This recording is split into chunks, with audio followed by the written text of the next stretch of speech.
I call this segment kind of Politics of Poverty in America. And the reason I want to get on this topic today is this.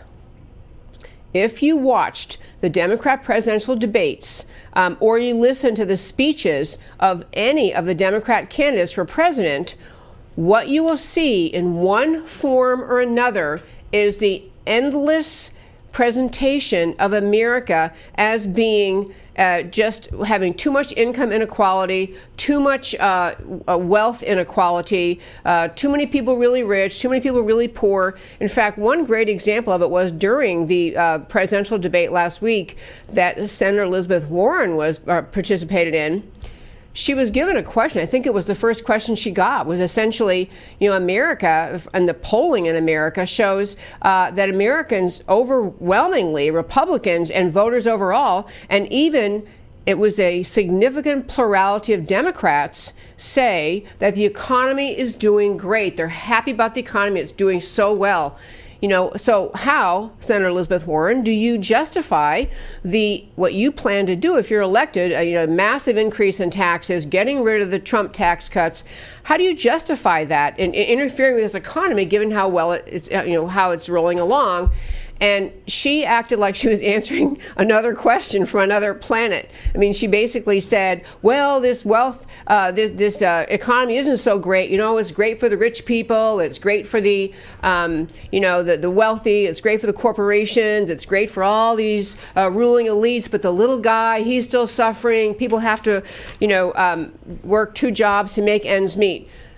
It was non-responsive to the question she was just asked, which was, hey, people in America are pretty happy about the economy, Senator Warren. Why would you want to mess with it? Well, I'm going to share a little bit, and I'm going to start with just one graphic that was from my wonderful producer, Matt has. It's titled, the graphic is titled, A Rebirth of Self-Reliance. And it's just a chart that shows what is happening in America under, and it's not just President Trump, because President Trump did bring this economy about through his policies, but it's the policies that caused this rebirth of self-reliance, or put the other way, a reduction in the dependency on government. And I want to go through these numbers a little bit with you, because the point of putting this up is this.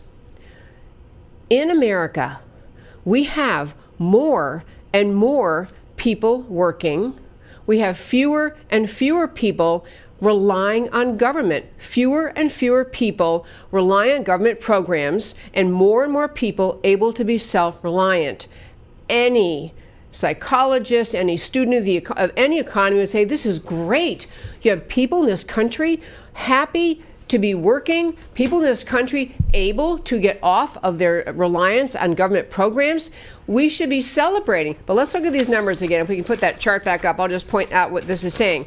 On the big red stripe on the far left, this is the number of people who have gotten off food stamps. So the point of this is, since Trump took office, enrollment in various government benefit programs has declined sharply. Food stamps down in enrollment 6.7 million. 6.7 million fewer Americans are on food stamps since President Trump. And it's not President Trump. It's free market economy. It's free market reality. It's the reality of relying on the system America is supposed to rely on, always said we believed in, which is freedom and free market. So you have 6.7 million fewer people on food stamps, 3.1 million fewer people on disability. And that we could spend a whole show on someday. I've done speeches on the disability program and how there's just so much fraud in it, so much ability of people to claim disability and get paid when they're not disabled. Going on under Medicaid, 2.5 million Americans have dropped off the Medicaid rolls, 1.2 million off the Obamacare rolls, and the last one, I don't know what they mean by this, so I'll just say the number, but I don't know what they're measuring. Welfare overall, I guess, 0.8. The point is, this chart is showing you, it is proving in red and white, black and white, but red and white, that the American people are becoming more self-reliant under President Trump / free market economy. This is what is helping people in poverty, not creating more government programs that make them more reliant, that require the government to increase taxes to pay for those programs. but instead having more and more people able to find jobs in a successful free market economy. An economy where the government is inspired, the policies the government puts in place are designed to create jobs, to let private sector businesses flourish so they have the means and the ability to employ more people. This is what free markets are all about. This is what the American economy is supposed to be about. I want to show you another chart that was under the Obama era, and I did show you this chart a few weeks ago. This is just one example of the difference, though, in what happened under President Obama and his policies. Now, remember, we had President Trump. Food stamp reliance down 6.7 million. That is the chart of food stamp increase reliance on, and that's actually, to be clear, a chart showing from 1960, the left-hand side, 1960, and the right-hand side ends at the end of President Obama's second term. But the point is that food stamp reliance skyrocketed under President Obama. And I want to get around to when I call this segment the politics of poverty. The reason this matters so much in America is that when left-wingers like President Obama, like all of the candidates running for president on the Democrat side, when they set out to create economic policy, regardless of the words they say, their mission is to keep people dependent on government, because people dependent on government will continue to vote for the party that creates policies that supply their, whatever it is they're dependent on, supply the programs they are dependent on. So the left is not, I mean, the chart we had up a minute ago with all the numbers that have gone so well under President Trump, you would think everyone in this country would be celebrating. You'd think they'd all be saying, this is great. Look what's happening. America, I mean, our job numbers are booming. We have the lowest unemployment numbers in decades, even in the categories of people who found it harder to find work. African Americans, Asian Americans, Hispanic Americans, women, all groups are doing better under the Trump economy. And again, it's not Trump personally, under free market principles. This is what is driving the left nuts. They don't want to acknowledge that free markets work, because when free markets work and people don't need the government, don't need to rely on the government, the left is really struggling and stumbling to come up with something they can give you, that they can provide for you. If people are doing well and thriving and succeeding, they don't need the government, and the left cannot stand not to be needed when they're in power. You know, and it's interesting, I wanted to bring this up, especially as we are rolling into the 2020 election season, and we have all these candidates. I mean, if you listened to the Democrat Party debate last week, there were two of them, you know, back-to-back evenings. If you had to summarize, and actually ask yourself this, if you had to summarize, you know, 2 or 3 points, what did they all agree on? What did the Democrat Party agree on? These politicians agree on. Now, they can nitpick at each other over minor things, but the two basic things they seem to be saying is open borders. No way they're funding the wall, border security. They want to make everyone who in any way makes their way into America's borders, they want to make them citizens, so no borders, no border security. That's one. And the other umbrella topic that every single one of them hits on is, in some way or another, free stuff. That's what the left is selling. No borders and free stuff. And free stuff ranging from the government will take over and pay for your college loan that you took out and you agreed to pay. Though many of them support universal basic income, the idea the government's just going to, you know, decide on some number and some category. Maybe everybody just gets a payment once a month or whatever it's going to be, once a year from the government, simply because you're here. So universal basic income, all of them support costly government programs that have to be paid for by taxpayers, which are things like requiring that businesses provide paid family leave, paid leave when you have a baby. The father gets the paid leave too. And, you know, again, going back to how government pays for anything, all this free stuff that the left is offering, the free stuff is ultimately paid for by you and me. The government has no money. Government never has any money. The only way government gets money is by taxing people, or borrowing it. In both cases, eventually, the American people, the people who work and earn money, end up paying for that. That is where we are in this mindset that the left puts out there of telling people you're entitled to free things, you're entitled to free college, you're entitled to free health care, every bit of health care paid for by the government. They're promising the voters in this country other people's money.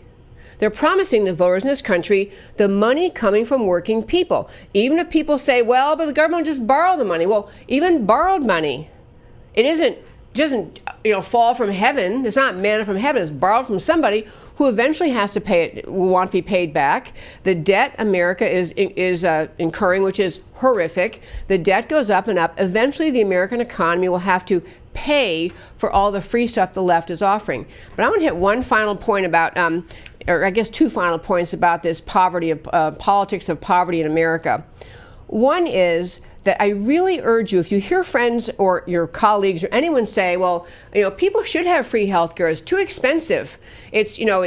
Most people can't afford it. They can't afford the kind of insurance they want, and the government should just pay for it. Even if you say, well, yeah, but the government, only is taking the money to give you free health care from taxpayers, and people might say, well, sure, that's fine. Okay, let the tax. That's like pooling our money. It's like a family. Everybody throws money in the middle into the pool, and then we use the money as needed. That is the argument of the left. It's kind of a folksy thing. Yeah, it's a folksy description of collectivism. A folksy description of Marxist collectivist mindset, but they make people think it's really more about, we just toss all the money in the middle and we pay for things. The question is, what do you do when the money runs out? What does America do if they really did this? Free health care for everyone, including all the illegal aliens, just everybody. What do you do when money runs out? What happens to the people who've never figured out they better be saving money for the health care they need? What happens? Now, I'll tell you, we had one answer this past week, and the Danish government, I don't know if you read this, but the Danish government collapsed.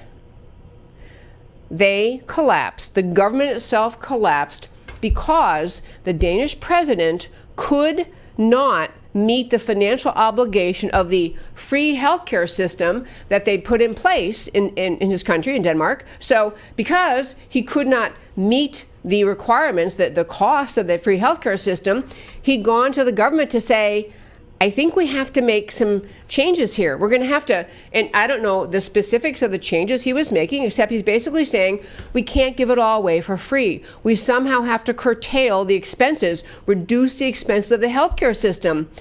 And he could not get those changes done in their elected government, and wherever the equivalent of their Congress is. They couldn't get it done. The elected people did not want to go back to their districts and say, yeah, I voted to cut back on health care.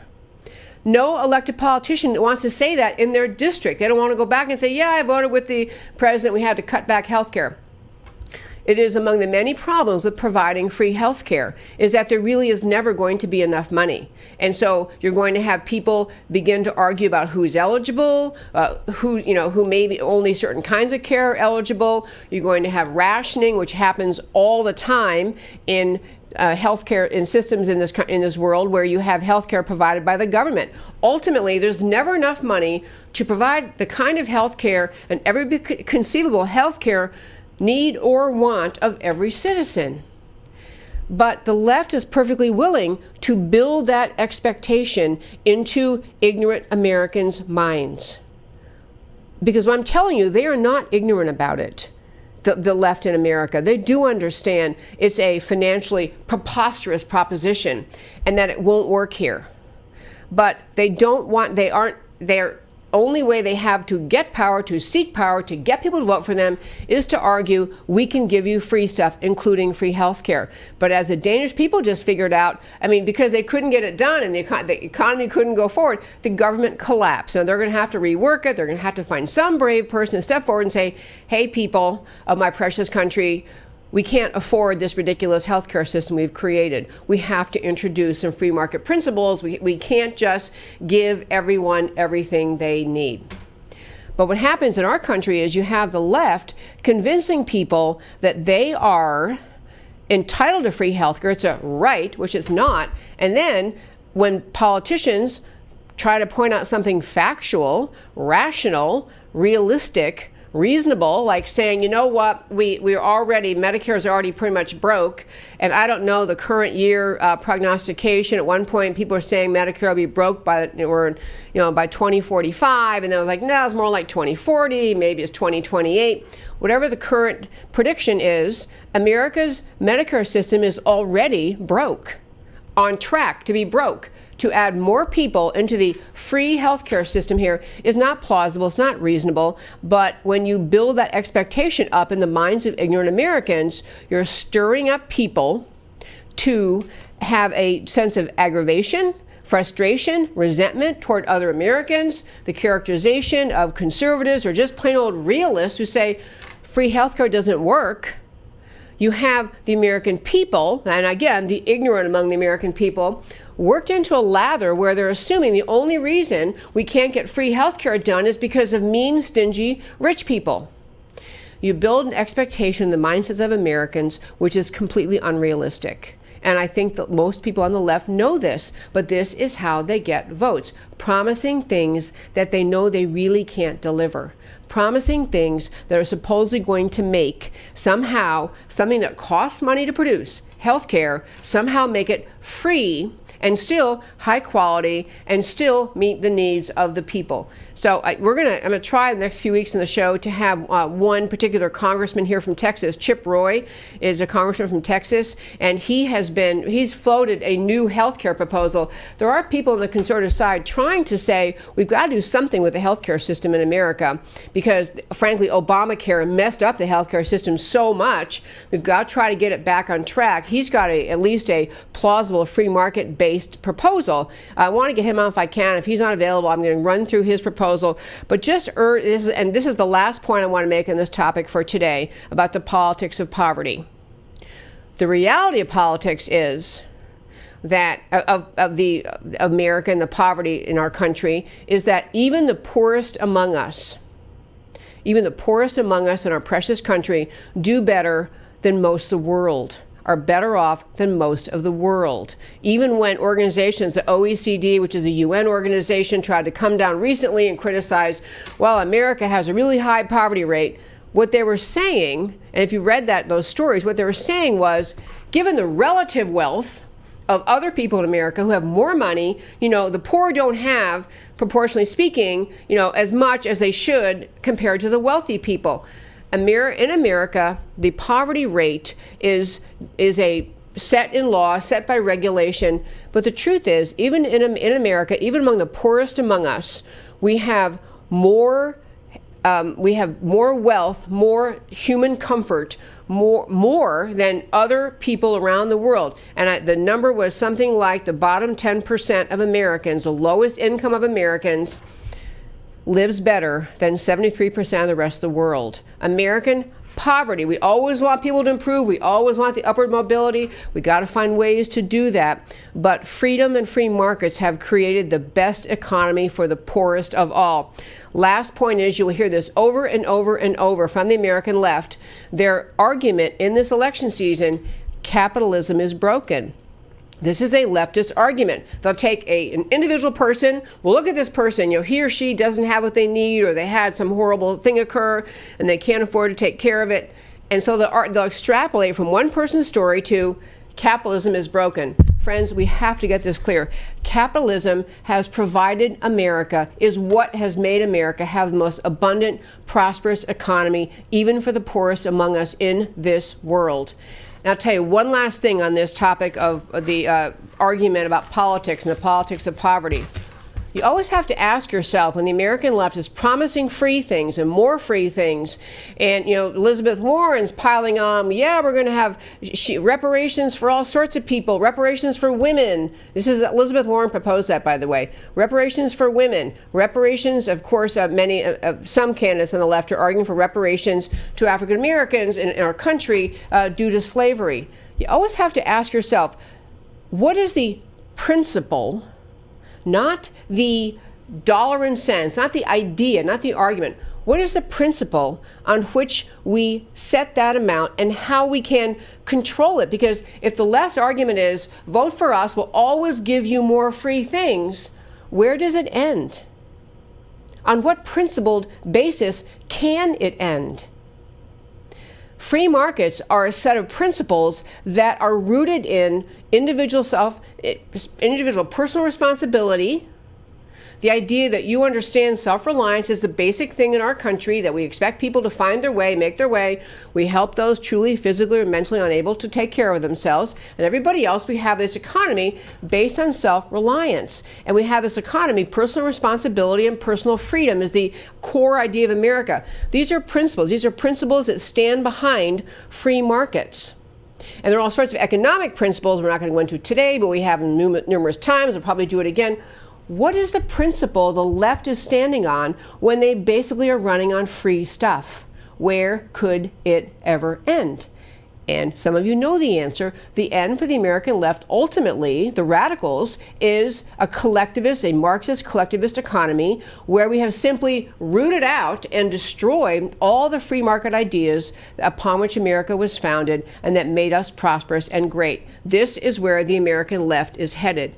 Getting that now and recognizing every time they say, well, you should have more free this and more free that, ask yourself, what is the principled basis on which you cut this off? I mean, where does it end? What is the reason that every need or want you ever think of shouldn't be provided for free? If there's no principle behind it, all it is the left competing with the who can think up the bigger, longer list of free stuff to promise Americans and have that be their campaign platform. These are really important ideas we're talking about today, and that's why I want to do it in a Deep Dive Monday. On my Monday show, I try to do deep dive serious topics because I think it's just vital to think about all the free stuff they're planning and proposing and running on. What is the realistic end game? What is the realistic principle that would define how we end this? Because there really isn't one, folks. There isn't one at all. And these are very consequential times in America because many people in the American left think that the mission of the government is to give everyone everything they need. And therefore, the left is just thinking up more things people need and more things the government should somehow give them for free.